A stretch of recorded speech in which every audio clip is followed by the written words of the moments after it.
season. And man, hey, good evening, everyone. Now I'm live. My live was dragging a little bit. Couldn't get the picture to come up.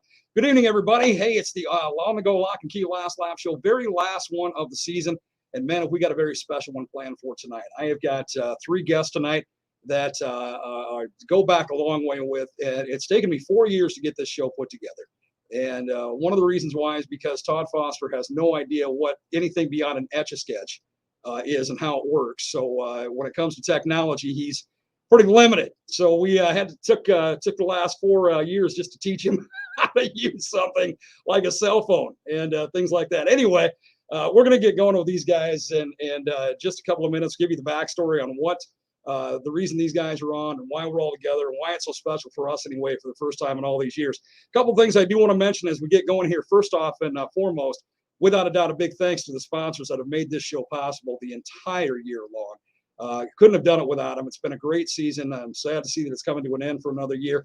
But hey, I'm thrilled that we got a full year of racing in with fans in the stands and all the cars and crews in the pits as well. Big thank you, though, to my good friend Mitch, who is the title sponsor on the Go Lock and Key. You see that big red panel van of his driving all over the place. That's what he does, man. Anything you got to do with keys, whatever it may be, fobs are especially, but anything key-wise, you give him a call, and he'll get you taken care of. That's his office. That's why it's called On the Go Lock and Key. Big thank you to him. The Stumpy's Trio, Stumpy's Bar and Grill, Stump's Snow and Mow, and Stumpy's Party Buses, all three big sponsors of ours the entire year as well. Not to mention our track sponsors, the historic Hamilton County Speedway, Poplar Grove Speedway in Camar. Big thanks to Tim and Holly Mortensen over there. Sports Park Raceway right here in Fort Dodge. Fantastic racing that they had going on. Had a great special last Friday night. And, of course, the Webster County Fairgrounds. And I do want to mention they've got their Figure 8 Nationals coming up October 1 and 2. So make sure you get ready to go watch those. Those are nationals going to be at the Webster County Fairgrounds. They got the track all redone this summer and all refurbished and looking good and a lot of great driving going on. With the figure 8s at the Webster County Fairgrounds, and with the Nationals coming in, it's going to be even more fantastic. So get ready to attend that and have some fun with that. Also want to mention and congratulate my friend Mike Henley. They had their very first inaugural White Fox RC car races the other night, Sunday afternoon, I should say, in Webster City. Very, very big thing going on. I wish I had time to mention all their results, but looks like a good turnout from the results, good number of people that attended as well. So they are just getting their season going. So if you're looking for some fun RC racing, White Fox Road right there in Webster City, you cannot miss it. If you don't know where White Fox Road is, maybe you remember the old Electrolux plant, the old Frigidaire plant. It's the one that ran right behind it, and that's where the track is. And if you can't find it from there, we'll just ask anybody in Webster City. They'll tell you where White Fox is. And you get yourself to some RC racing on Sundays as well. Don't forget Hamilton County Speedway, man. They got some more racing coming up, a couple of races in September. They got their big fall race going on in October as well. So even though the racing season's winding down, it is not done yet. Lots of great racing to be had and to be enjoyed. So make sure you get out and enjoy as much as you can. The weather has been very, very conducive for us to enjoy the outside. And holy smoke, we're at 80 degrees right now. This is fantastic. You know, we're looking at 80 degrees pretty much for the rest of the week.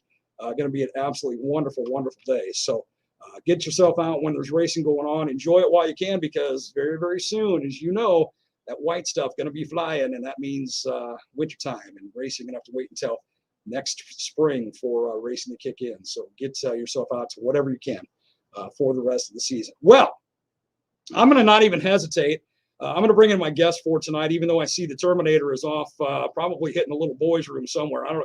Frosty must have a porta potty there or something. Look at there's the Terminator right there, looking better than he ever has. Right there, absolutely in his in his trailer without a doubt. Let's bring in my other guest tonight. Of course, number 12, the Terminator Mark Elliott. He'll eventually be right there. Let's not forget T53, the man who looked like the guy that fell off the grape that fell off the Fruit of the Loom underwear. He always did in that purple suit of his. Todd Foster of the T53. Frosty, how you doing, my buddy? I'm doing great, friend. How are you? I'm doing well. Thank you so much for taking the time to join us. This is such a great thing for me because there's the Terminator right there. Let's go back before we bring in Dave Doughty. Let's go back 21 years because it was 21 years ago. I know. Doesn't that almost make you sick that it's been that long? It does make me sick, yes. 21 years ago, I was working at, and I'll just go ahead and say it because, you know, I love radio. I started my broadcast career at KQWC in Webster City. And I had been there about 2 years. And so I was still a rookie in the broadcast realm. And Mark and I were classmates, of course, went to school together, you know, the whole works. Grew up together, going to Lawn Hill Elementary. I spent a lot of time over at the Elliott's house, growing up, the whole works. Mark contacted me out of the blue one day, and he had his shop, Terminator Chassis. And he said, hey, when you get a minute, stop out. I'd like to talk to you about something. So I stopped out to Terminator, and he had this great idea of putting together a race show. But he said, I want this to be different than any other race show. I want it to be all about the local, the fans, the drivers, the crews, the whole works. He said, Todd Foster and I have talked about this. And threw Todd in there. We think this is something that we could do. And so, you know, I went to my boss at the time and said, hey, this sounds like a great idea. He thought it was a great idea. And from there was born the show In the Driver's Seat. Every Monday night, T53, Terminator number 12, and myself sitting in the studios, talking racing, having incredible guests on. Man, we had so many great guests over the years. And here's the other thing, guys, that I was talking about this morning on the morning show. We would take that show out anywhere. And a lot of times we would decide at 4:30 of the day of the show, hey, let's go out to Wild Ones Farm and broadcast from out there. We'd end up somewhere else with no planning whatsoever. The show was so much fun. But let's get into that's kind of the backstory of it. Let's get into where it evolved from there. Because I also said, Mark, when I was talking about you this morning quite a bit, that you always had me tape the shows back in the days of cassette tape. Yep, I still have them. So got them. There it is. I knew it. I still have them. And I do have a cassette player that will play them. Oh, that's incredible, man. That's yep. Incredible. Well, you know, I remember the first time you guys walked in together to start the show. Honestly, all we had was a sketch of what this show was going to be. And you guys being the drivers, you guys were just going to kind of play it by ear and run with it like it did. And from show one, man, we were getting phone calls, people having a good time, people calling in with questions, people calling in with comments. We had a rule that there would be nothing derogatory of any of the calls, and we kept that. And it was just a great show all the way around. Todd, let's go back for a minute. Frosty was a year ahead of Mark and I in school. Yep. So we all knew each other. Yep. Now, looking at Frosty, you would think his height, he was 5 years younger than we were. But I knew that was going to come up. I've got a couple rebuttals on this table. So let's talk about the show, guys, because from there, you guys also spawned the HCSRA, Hamilton County Speedway Race Association. That has become a huge deal with the Hall of Fame and the whole works in Webster City, the Hamilton County Speedway. Yeah. A lot of things have been benefited by that. And this all started with the In the Driver's Seat show. It's where all this whole thought process began. So let's get into it. Mark, let's go back, if you can, think back 21 years. When you guys were talking, what made you decide, you know what, we need to have a show on the radio talking about racing? Actually, it was the Speed Channel. They had a program called In the Driver's Seat that Johnny Benson, Alan Beswick, and Mikey Waltrip did, and everybody had fun with it, and they weren't beating the sport up and stuff. And I thought it would be something neat, and just Todd and I talked about it. We hung out a lot together at the time, and it was no better person to do it than with him, and obviously your help at the radio station, and it was fun. I think the 10 years that we did that show, I don't know if we really ever had the same guest on there twice. Yeah, if we did, it would be this guy. Let's bring him in now. It'd be Dave Doughty, number 85. Dave Doughty. There's Doughty. Yeah. Hey, man. His name is Dirt Hay. That's right. With the accent on the E. Yeah, I still have that signature on one of my toolboxes. Dave Dirt Hay. Oh, man. Just take and run with it. Yep. Yeah. All I had to do was bring Doughty in, and now it all begins. Here we go. Yep. I think you're right, though, Mark. I mean, you would know better than I would, you and Frosty and even Doughty, but I don't, other than maybe Wild One, I don't think we were. There was a couple guys that were on there more than once, but that was one of the things we tried not to do. So the show was new every week. You know, some of the guys we had on there, their resume was so big that we tried to get them back on, but for the most part, we kept it to one visit. Now, I asked you guys before we hit the air to kind of think back to some of the guests that were on that show, because you think about, yeah, exactly, Frosty. I mean, these are a lot of the drivers that we had on. Some sadly are no longer with us. Some are retired, like y'all are, except for you, Terminator. You're still making it happen. Well, the way I race anymore, I'm retired too. I just don't want to admit it. You're retired with a car on the track, right? Yeah. I got a slow-moving vehicle sign on the back of my car. He's had that for 25 years. But we had some guests on there that you can't come up with bigger names in the sport of dirt track racing. Yeah. Let me throw something in here. Our buddy Wayne Redmond, God rest his soul. Yeah. He got us hooked up with so many people over the years, not only for the race association, but with the driver's seat deal. And I remember one night we were talking to Bob Hill, and Wayne got that hooked up, and we're talking to Bob. He's in North Carolina working for Felix Sabatis. And that turned into talking with Felix Sabatis on a radio station of 8,000 people in nowhere land, turned into a big deal. I remember that one specifically. Schrader a couple times, and Wayne Larson. We had a great interview with Wayne that night. I mean, those are things that just kind of popped in my head over the years, but there's a lot of people involved. Yeah, talking about Redmond and having him getting you hooked up with some people. One of the shows that we did was last lap show was he got us hold Sterling Marlin when he was the points leader, and I thought it was just neat as heck, because I'm thinking, we're some low budget show with a bunch of redneck racers that aren't professional interviewers. We're talking to him.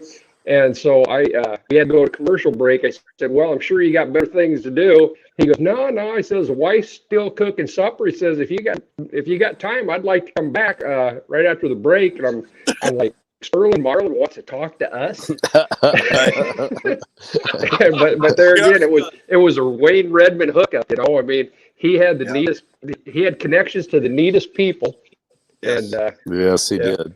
Yeah. So, and that's something I don't think I've ever asked you guys about. And I know this, just from you go down to Daytona, and Redmond knew everybody, and Redmond would always get a lot of stuff to be auctioned off for the HCSRA auction. Yeah. And the guy did a lot of things. Where did he build these connections at? How did this happen? Go ahead. A lot of it was through Aero Race Wheels, and that's the exclusive wheel to NASCAR.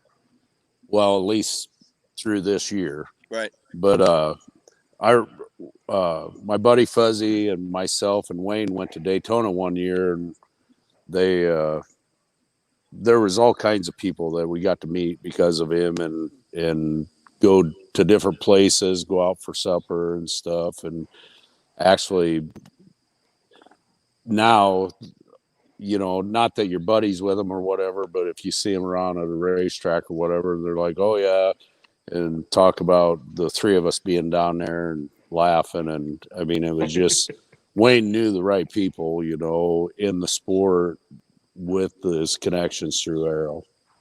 And I knew a couple of times that Wayne was in the studio with us. You would bring up a NASCAR name. You'd bring up Tony Stewart, and that guy would have a 5-minute story about Tony Stewart. Or you'd bring up, I was a big Bobby Labonte fan. You bring up Bobby Labonte, the guy would sit there and tell me Bobby Labonte's life since he was in diapers. I mean, it's like, how in the world do you know this stuff? Yeah. Well, getting back to that, Wayne was the guy. He was just our buddy. God, like I said, we miss him. We all miss him to death. But let's change the subject up here a little bit. So me and my buddy Dave Doughty are sitting in Applebee's about 15 years ago, having supper and a pop. I looked over and I said, holy crap. Same one that went in the keyboard. Yeah. I told Doug, I said, that's Bloomquist sitting over there. And Doug's like, no, it ain't. I said, that is flipping Scott Bloomquist sitting right there. And he goes, God, you're right. He goes, go over there and see if he wants to be on the race show. And I said, how about you go over there? I'm here as a guest. You own the company. You go ask him. Like that he did. And didn't he, Doughty? He called back in. That was cool as heck. Yep. He just talked to us for 20 minutes or half hour and Yeah. kind of filled up the whole show that night. And yeah, Yeah. but that was a stroke of luck because we were in there. We were in there a little pre-show courage Warm that we up. were getting there at Applebee's, and and the next thing you know, we were talking to Scott, and I had him call the show, and I'm thinking, he's gonna dust us off here. He ain't calling us. Right. No, and he did. And he was just cool as heck on there. Yeah, that was pretty cool. That's my favorite Dave Dirtay stories. Well, that's what I can tell on the air. Once again, it's kind of a reminiscing show that we're doing here, talking about the old days of the show we used to have. And then, of course, this evolved, Doughty, as you know very well, into the show that we're doing right now, the Last Lap Show. You guys started that over here on K97, and a couple of shows each night going on, and became a big deal. But you guys, I remember Saturday nights, you guys would be running Hamilton County Speedway, and I'd be down in the pits afterwards and hanging out. And holy smoke, that was an adventure in and of itself every single Saturday night. I don't know how many times, Terminator, your brother would be the last one out at 4:30 in the morning. Right. But we wouldn't be too far ahead of him. And that was the right. thing, We had a rule when my wife and I had the parts trailer. We shut off the lights when we left. The promoter was like, I am not staying here until you guys are done. So everybody would either go to my brother's pit or over to the parts trailer. Well, my buddy Dave there, he pitted right next to me. So, and then we started making up these drinks and coolers and stuff. And several times you see the sun come up and then you'd forget to shut the lights off. So then I'd be in trouble. Well, if it wasn't for Sammy, sweetheart Sam, Todd would have been right there with us. She was the only one with any reason whatsoever, any logic. Yeah, we were back. We were home 2 or 3 hours in front of that deal.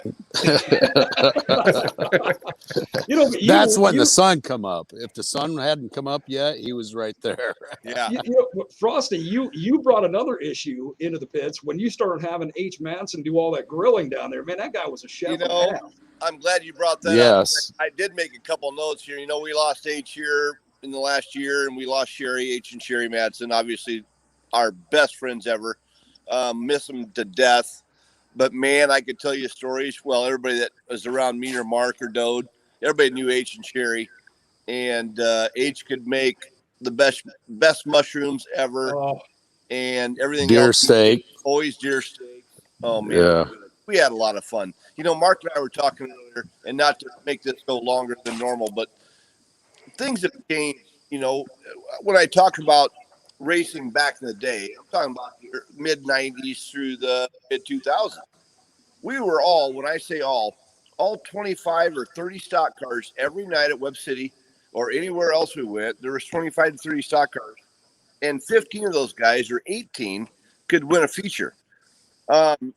And obviously, we were kind of all in the same ballpark. We had, there's different car builders, and I happened to have a couple of his cars. But we were all, none of us were perfect friends, but we all raced, and we all raced fairly clean over the years.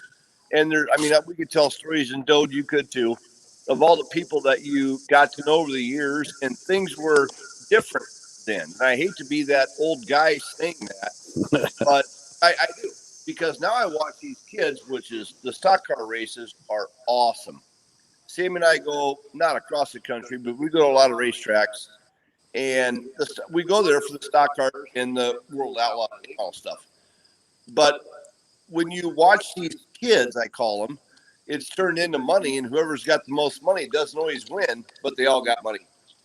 And it's really turned into how much money can we spend to go faster. In my opinion only, but the racing's fantastic, and that's why we still go. I'm still a racer at heart. Mark obviously lives that dream. Doughty, I'm sure, the same way. But I think times have changed from the camaraderie that we all had with Bloomke and Alvin back in the day, and Kelly Tapper, and all of us raced everywhere together, 60 nights a year. Doesn't sound like a lot until you do that. Try doing that one time. Yeah, that was a full season and then some, and then you guys were going to other tracks from time to time. Doughty, I know you were going to other tracks as well, obviously. But you throw in all those extra tracks and all that racing. Holy smoke, guys, that's grueling. Yeah. And that's why you were young men back then. That's a fact, Jack. Whoops, I accidentally knocked Doughty out of there. There we go. Hey guys, we're going to take a quick break. When we come back, I want to keep just kind of reminiscing on. Let's get into some of the stories of you guys actually driving, because I watched. You guys are the reason I got back into going to races. Now, Mark, Todd, you guys know in Webster City, we all kind of grew up at the racetrack. It was just a thing. I mean, if you grew up in Webster City, you went to the Hamilton County Speedway. Not as much as Mark, who lived there. I think you slept in the back of John Reed's car a couple of times. But you went to the track quite a bit. And I, went off to college, got married, kind of fell out of it until we got the In the Driver's Seat show going. And then all of a sudden, man, I'm back in it as a fan and a spectator, full force. And holy smoke, man, watching you guys do things that you did in the cars that you did them in. More than a pleasure, more than a treat, more than an honor. So let's talk about maybe some of your guys' most memorable races and get into that a little bit and talk about, we talked about Wayne Redman. We talked about Bob Sutherland. Let's see if we can mention some of the ones that we've lost over the years, the last 20 years since we've done the show, because I think we need to give them some due respect as well.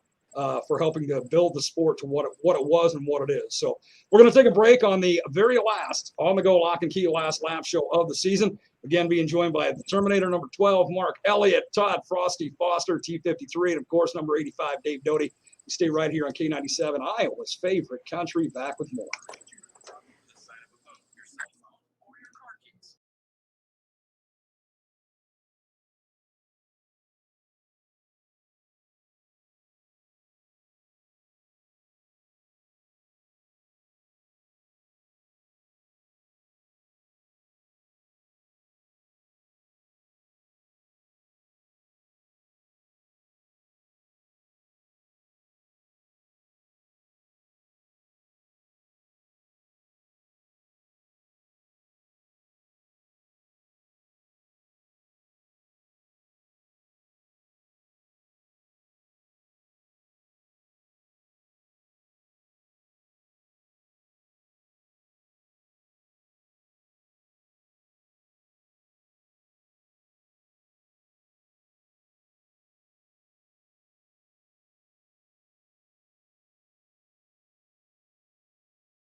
Well, I hope you do spend your mornings with me every morning on the morning train right here on K97. Welcome back to the very last on the go lock and key last lap show for this season. And wow, what a group of we got joining us this evening. Again, number 12, the Terminator Mark Elliott, T53 Todd, Frosty Foster, and of course number 85, Dave Doughty. And boy, this is again been 4 years in the making, trying to get all four of us back together again.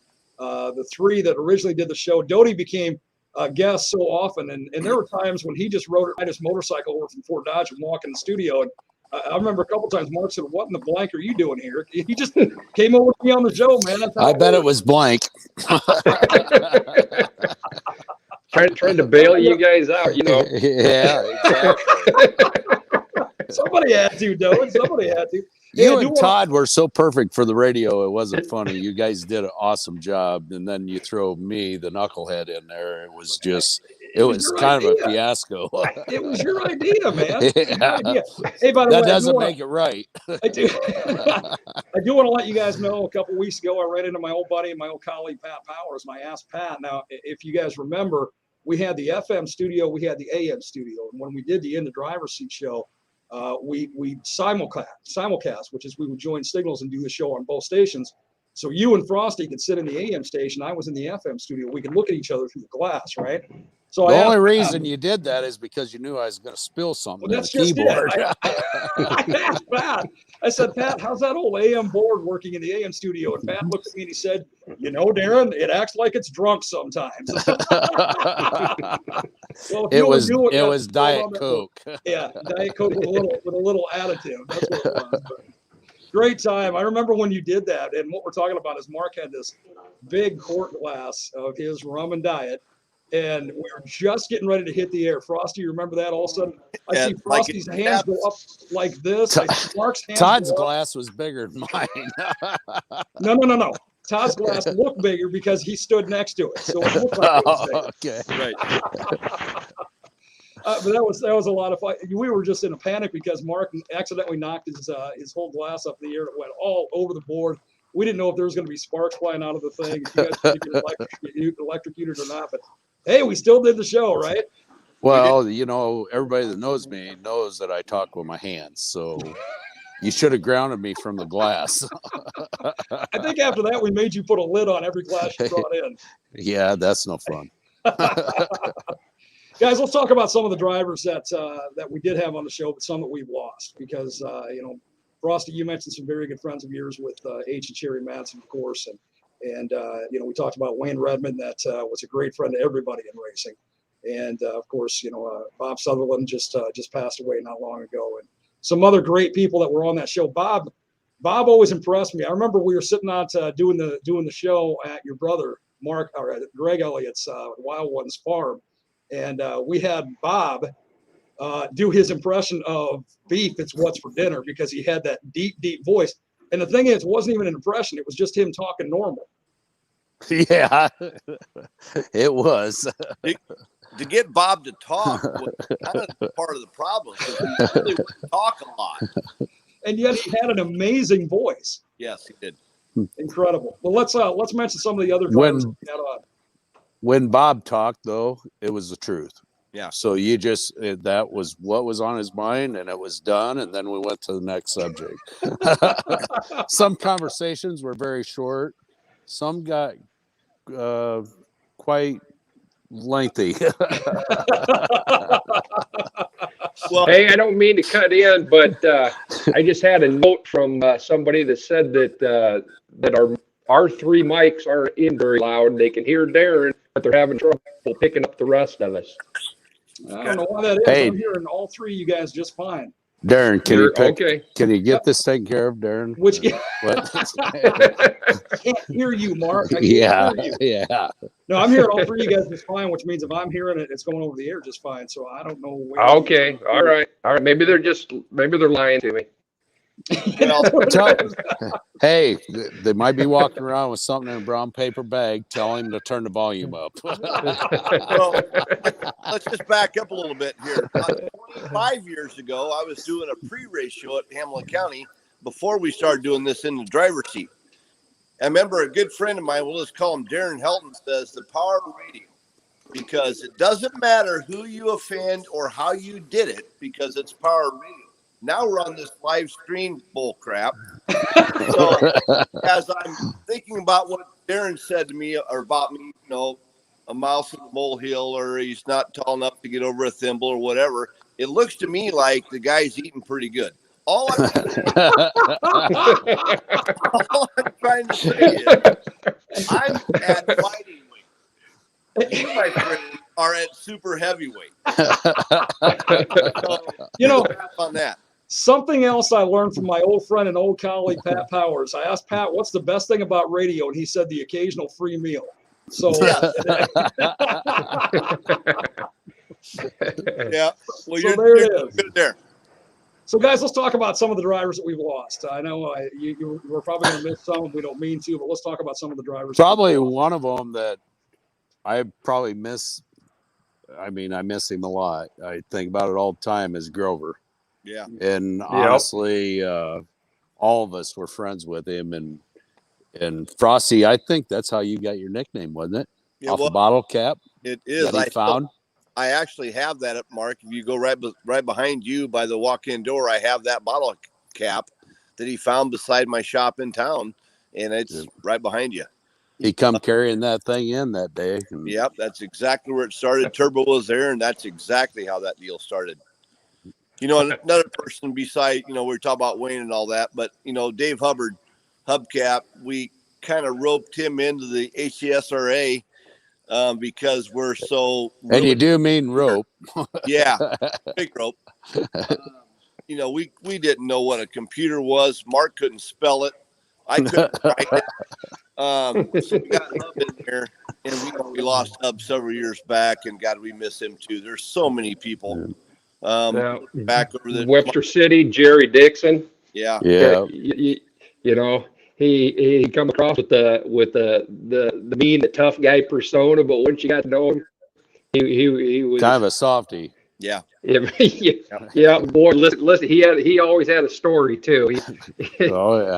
He go on and on, but yeah, Jerry, another one that you think of and miss. And one that I think about that it was really, it's kind of a different way of looking at the race facility because he wasn't a driver, but from the time I was a little kid going to the races through the time I was racing up until the day he died was Gerald Sizer. Yeah. He was an icon of that racetrack. You seen his record there, you knew there was races, It just it's kind of it's amazing. It kind of goes back to our Hall of Fame. Some of the people that are in the Hall of Fame aren't necessarily drivers. We got fair board members in it, fans and so forth. There's more to a race facility than just the guys putting the show on. Mark, while we're because Frosty's got to get playing with his choo-choo train here very soon. Oh yeah, here it comes. Wow. He knows it's supper time. No, that's my supper time. Yeah. Okay. Whatever. Beat you to the punch, Frosty. Anyway, Mark, I know you're going to be humble and probably not mention, but while we're talking about non-drivers and so forth, we got to give absolute due mention and due respect to your dad, because if it wasn't for H. Elliott, you and Greg would not have grown up basically at the track. And God knows if you'd ended up in racing or not, and if so, in what capacity. So your dad was absolutely amazing. Not only how he raised you kids, but what he presented in front of you just for a life path. So definitely got to mention him. Yeah, that's the next name I had on my list. What's that, Doughty? I said that's the next name I had on my list was Harold. Yeah. Yeah, he it's yeah.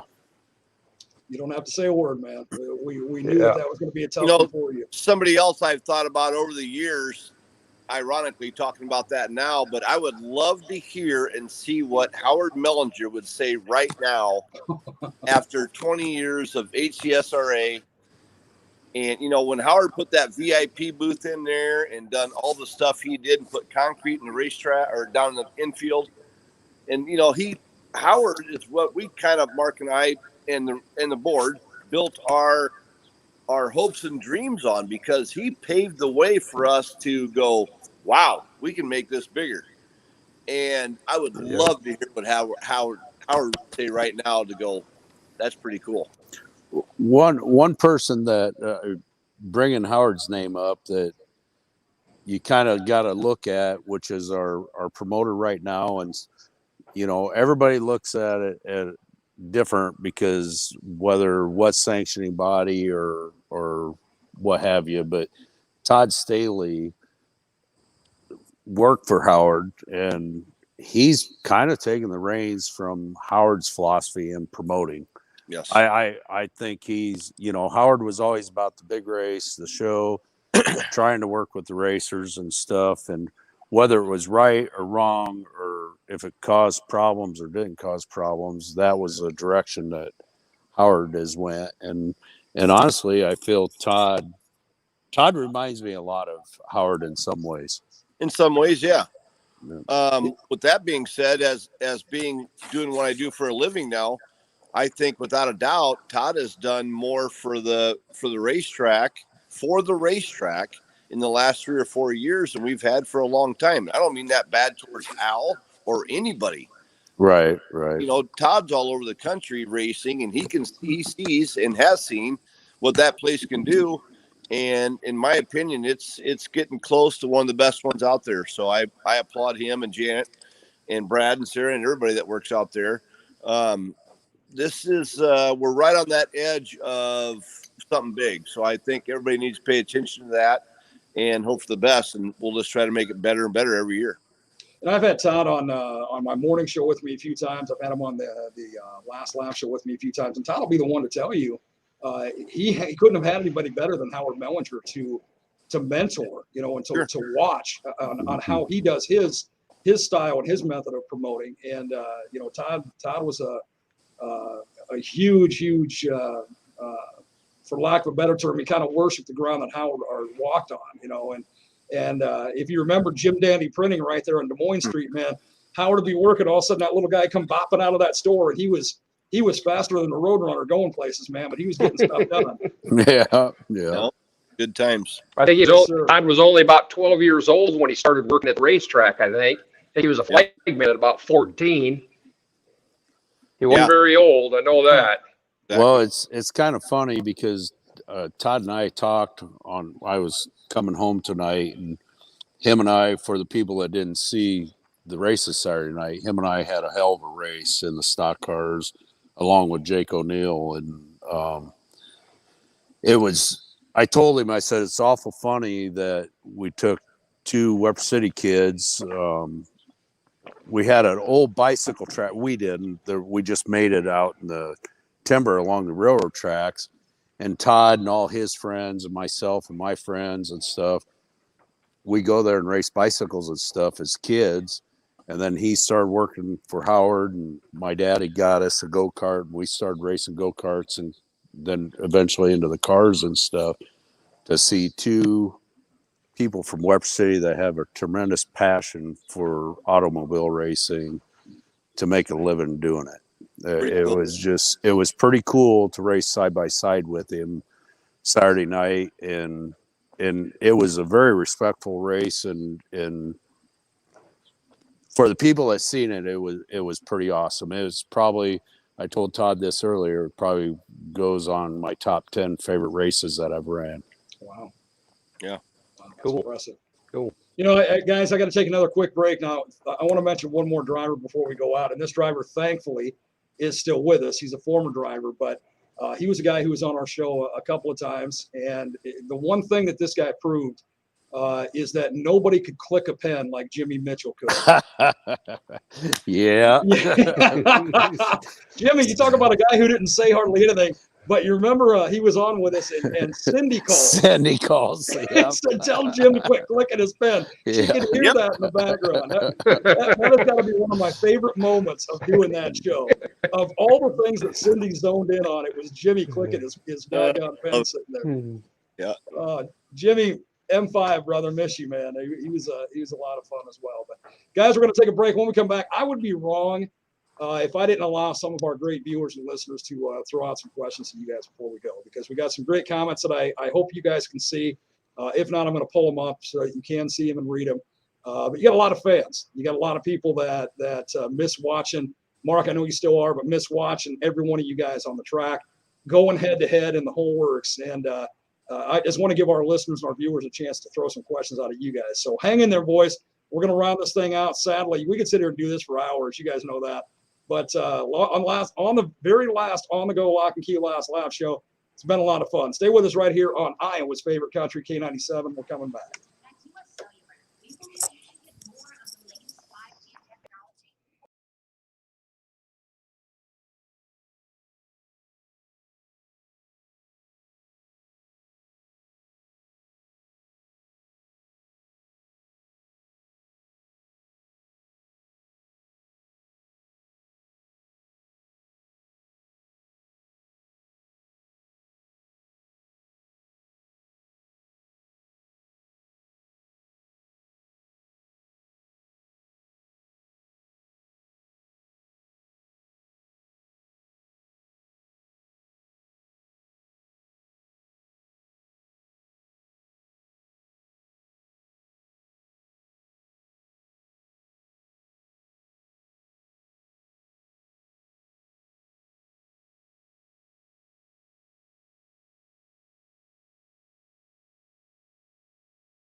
The pre-race was like 90. Always the best ride of the day. That is the morning train every morning. Welcome back to the last On the Go Lock and Key last lap show of the season and the last segment.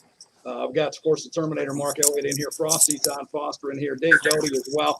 Kind of a reunion show and having a lot of fun and reminiscing quite a bit. And thank you to everybody who has been with us through the entire show and has made some comments here. Guys, I want to pull up some of the comments that have been made, and then I'm going to take a few minutes to allow our viewers and anybody wants to jump on our video feed here to ask some questions, do what they need to do. Kelly says, I grew up in Manson and I'd make my dad take me every Saturday night. That was back in the 80s. My dad's friend was Bob Hill, who drove the Clement car, JD1. We go down in the pits and he'd let us put stickers of our name on the car. We thought that was so cool. Love the races. That's a very cool memory. Very cool memory. Mark Cage. Mark says, I'm loving this. Can't get more class act racers than these three right here. Man, this morning when I was talking about you guys on my morning show, I was saying, you're three of the best that have ever put on a dirt track racing suit without a doubt. So Mark can't disagree with you on that one. Let's see. Not only those guys outdrive everyone, they can outdrink them as well. Much love to you guys, my heroes. It's Brian Dunnigus who says that. Wow, got to be talking to Elliott there. Seriously? Oh, that's awesome. That is awesome. See, I was home long before anybody else was the other night. Yeah, not very often, man. Home long before your brother. That's about as far as it went. Let's see. Brian also says, miss having Al Osbig around. There's another name we didn't mention that we should have. Yep. And throwing another name out there quick, Bruce Sommerfeld. Oh yeah, absolutely. Yeah, absolutely. I grew up as a kid watching. You need to come out of retirement and race one more time. That's what Eric says. You got a big fan there in Eric, so he can't. Doughty and I were talking off air before Mark and Frosty jumped into our green room, and Doughty said back in 10 when he retired, dude, you sold everything. I mean, you were making sure that because you knew if you kept one pistol, it wasn't going to you were happen going to yet. build a car. Hey, If I kept the lug nut, I probably would have built one. So. Doe, did you still have the mud bars that we cut out of that stock car that time? The ones you had hanging on the cherry pick. Yeah. He come to pick up his car from me, and these things were solid and they were heavy.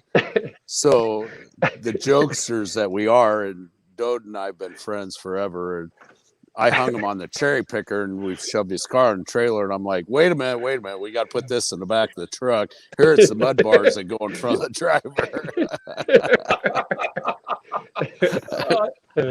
That was a good one. Anybody's got a question for Terminator, Frosty, or Doe? Let's get this. Go ahead and jump on and type it in there on our video feed and ask them. Maybe you want to make a comment to them. You guys definitely were an era of racing. And Mark, again, I put an asterisk by that because you're still driving, still doing your thing, man. I'm still going through the motions, Darren. I don't know if I'm racing.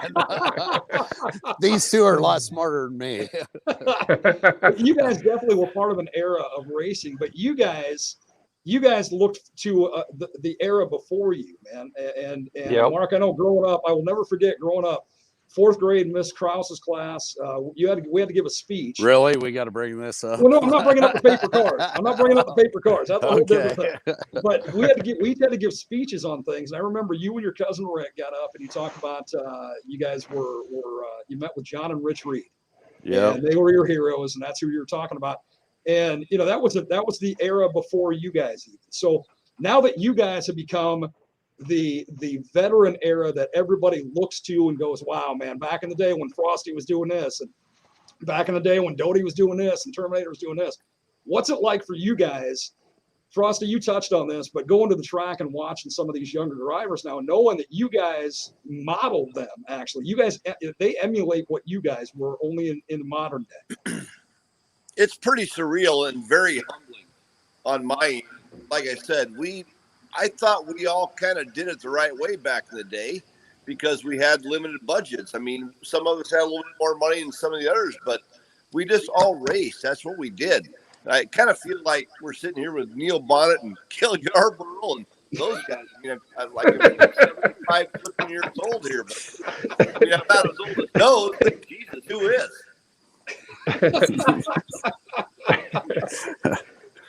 One thing about it, when I was in the stock car with you guys, the thing that I remember is we had more than a full field of cars every single night, and you start 24 cars. I think you touched on it earlier. There was 16, 18 that could win that thing on any given night. Right. But it was almost like back that day, nobody had any suspension or any shocks or any tires that were better than anybody else. It was about like a race, about like a restrictor plate race, because you'd start that race 3-4 wide. At the end of the race, it's still all through the field was 3 or 4 wide. Nobody drove away from anybody else. It was just, it was just crazy, Hey, Doe, on that subject, you're talking about you sold all your stuff. I sold 98% of my stuff off also in 2011, although I still have 2 355 and a 400 left. So I'll go a 4% market margin on you buying the rest of the stuff. We'll get back in it. How could I go wrong there? That sounds like that's like plan. Oh, that's a Warren Buffett deal right there, man. Are you kidding? You wanted a story of something happened on the track. You talked about you wanted an on track story, and it was funny because the other night we went to sports park out here, and Devin Havlicek ended up winning the feature. We hadn't been down the pits forever, so I went out there and talked to his dad, Jeff. And back in about 94, 95 stock car class, it was a Busch All-Star show, and I was leading the race. Jeff was running second. Got a caution with not too many to go, and so we're just up there kind of rolling the track in. I look over, and here's Jeff beside me, and he's just kind of looking the track over. All of a sudden, he glances over at me, and he's going like this. He's giving me the flat tire signal, and I'm like, flat tire? So I'm shaking the car. He's shaking his head and he's going like this. And then I got a tire down, and I'm like, I don't have a tire down. So it goes back to green. I get lucky, end up winning. He runs second. We're in the tech area, and I'm going, "What the hell were you doing?" He goes, "I had to try something."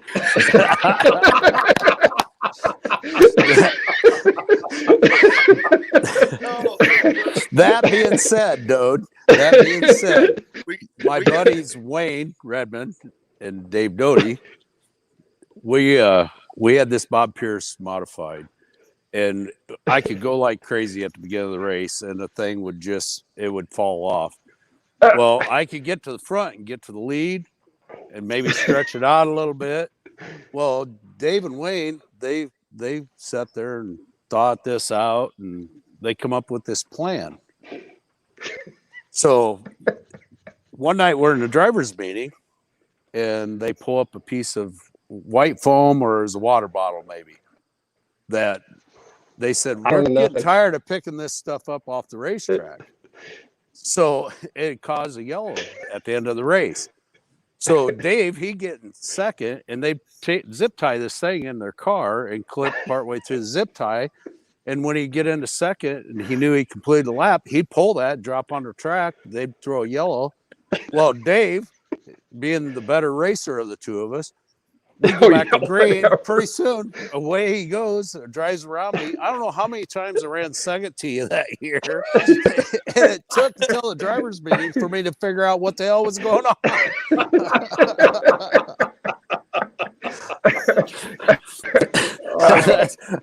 True or not true? There might be some truth to it. but we learned. God, Wayne would laugh about that after I figured out what was going on. I'd chew his ass out every time he'd come to the shop. I'm like, what the hell were you thinking? We're all friends. Yeah, but I'm helping him. I learned from Denny Fuller, because he was telling me about a race he was at with Billy Moyer, and Billy was needing a yellow real quick, so he went back to the trailer and threw a broom out on the track. Yeah, the old saying, "Throw a broom out, I need a yellow." That is a fact. So we didn't have a broom available. So. Well, this way you control it, not the pit crew. There you go. Guys, I absolutely hate to cut this off because this has been way too much fun, man. A great way to reminisce. I got a car run anytime Doughty wants to drive. Numbers the same. There you go, Dustin West. Then we got comment from Carrie, says all three of these guys are great drivers. Rockstar Wayne enjoyed being around them all. That's awesome. Guys, I'd love to do this again next year. It took 4 years to put this thing together. And I'd love to do a longer version because, we could sit here and talk like this forever. And you guys are just getting warmed up. Let's be real. Stories Dave was sending personal signals to me when we come back. He was bent over showing his full head of hair, and he's older than me. I'm like, really, dude? So, you can rip but it is going back.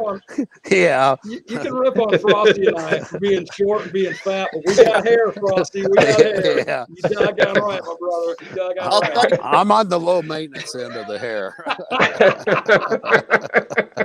Those guys are doing home overs. I really didn't think much about it until we were in the pits one night, and Fuzzy standing on top of a trailer with Mike Albertson, Wahoo. And anybody that knows Wahoo, he's wide open all the time. And I go walking by, and he's like, "Holy crap, there goes a monkey butt."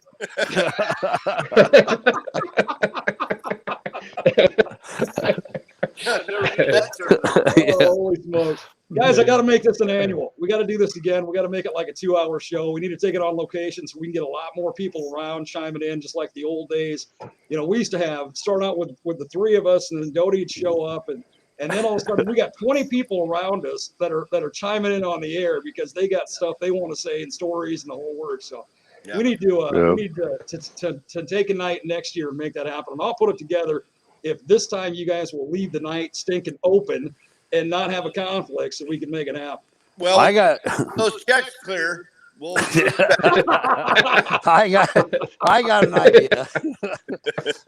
If we do this again a couple weeks prior to, let the listeners ask questions prior to the show. Right. And let's see what we come up with, because I bet there's some pretty interesting things that we forget about. Oh, absolutely. I mean, and that's the thing, even being in radio that I have people all the time to this day, after 23 years in this industry, they'll come up to me and go, hey, do you remember when you said this? Or do you remember when you did this? And, half the time I'm like, no, I'm sorry, I don't, because to me, all my shows are run together after 23 years, right? Same with you guys driving. You got those memories that stand out, but to a race fan or somebody who was around you, there's probably different things that to them struck them as funny or something that was special to them that you guys don't remember. So it would be really cool good idea, Terminator, to do that.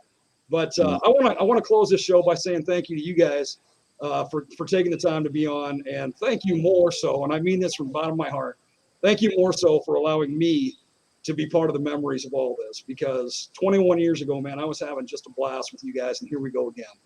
So, Darren, on my list of things to talk about tonight, the last thing I had was special thanks to DH. You're talking about being rewarded and being thankful for you guys for being with us. We could not do that without you guys. And done for us. So, fantastic. We've had a blast doing it. I appreciate that, Frosty. That means an awful lot to me. You guys are very special to me. You know that. And man, I've got to do it again next year. We got to put it together and make it happen. And I'll do it. You guys just got to nod your head that we're going to be we're gonna all be on the same sheet of music and make it happen. Get your stamps out of the picture. Get the stamps out of the way. Let's make this thing happen. Perfect. I'm in. Hey, you guys have a great night. Be safe. Enjoy the racing for the rest of the season, because there's still more to go. Or enjoy just being retired. And Mark, I know you and Sean on your acreage, you said to me last time we talked, dude, I'm having more fun doing gardening than I am, even looking to go get in the car. So it's kind of the circle of life, my brother. Yep. And so one of these days, I'm going to have to make up my mind. Or keep pushing. Dude, my wife will kick you right in the ass. Speaking of my wife, her and Fuzzy's having their own reunion show in his garage tonight. They used to go over there and listen to this every week. So a shout out to them. So I think Todd's over there. I don't know who else is there, but they're having their own reunion show. That's way awesome. Hey, you give your wives, Doughty and Frosty, of course, Sammy, all of our love as well. You guys wouldn't have been what you are and become what you are without them behind you. And they're kind of absolutely the silent strong ones. And just like Shauna, kind of the silent strong ones that made it all happen for you guys. Yeah. God bless them. God bless you guys. I loved having you on tonight. Next year, we're doing it all over again. And until I talk to you guys very soon, be safe, man, and take care. And keep making the memories. Keep reminiscing. Remember, speed's for the highway. I meant racetrack. Thanks, guys. Get out of here, Terminator. Oh, guys were great. Fantastic, and a big thank you to each and every one of them.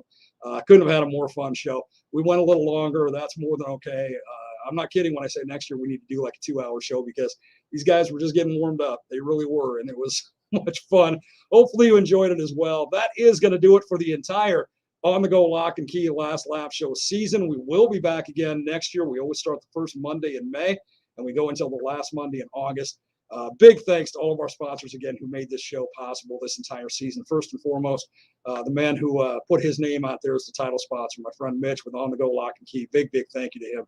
The Stumpy Trio, the Stumpy's Bar and Grill, Stump Snow and Mow, and Stumpy's Party Buses as well. Big thanks to Stumpy and his whole gang and crews as well. Hamilton County Speedway, couldn't have done it without Todd and Janet Staley and their team. Poplar Grove Speedway. First time they'd sponsored the show was this year. Tim and Holly Mortensen, thank you so much. If you want to see some great go-kart racing, you go check out Poplar Grove Speedway without a doubt. Sports Park Raceway, man, it is doing well. They had a great season. They've had some fantastic specials. Brian and Jeff put on some great things, and I know they got great things planned for next season as well. So kudos to them. And of course, the Webster County Fairgrounds. Do not forget about the Figure 8 Nationals going on at the Webster County Fairgrounds as well. All of our sponsors making this show happen and making it possible. And of course, you, every one of our listeners, every one of our viewers who made it possible as well. Couldn't have done it without you. Thank you so much for your dedication to this show this season as well. Until I get a chance to talk to you tomorrow on the morning train, I need you to have a great rest of your night. I do need you to be safe. You know why? because I need you back here with me on the morning train tomorrow. Without you, I'm just a dude that rides that rail all alone. And believe me when I say that, it's never any fun. Remember, every person you come in contact with is fighting battles that you have no idea about. So please be kind. God bless everybody.